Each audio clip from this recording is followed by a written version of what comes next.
cuộc chiến của các bạn xe. Yeah!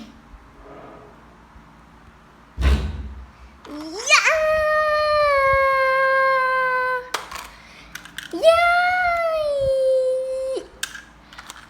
Hây-ya!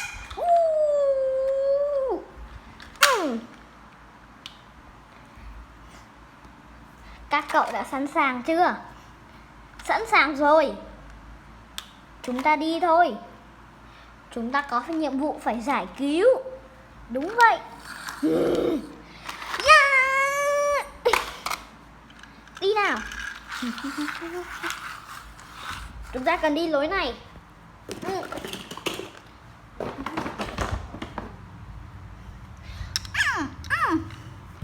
Thả tôi ra đi. Còn lâu nhé. Cô gái đang bị một tên bắt cóc. Thả tôi ra đi, nếu không tôi sẽ mách các siêu anh hùng đấy. Tưởng làm thế mà dễ à? Cô cứ ở yên đấy đi.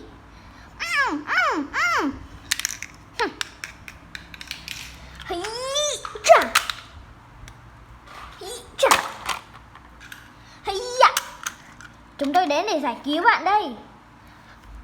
Các bạn đến thật đúng lúc, cứu tôi với. Tên bắt cóc đang đi rồi kìa. Bây giờ chúng tôi sẽ hành động. Các bạn hãy đón xem phần tiếp theo ở tập sau nhé.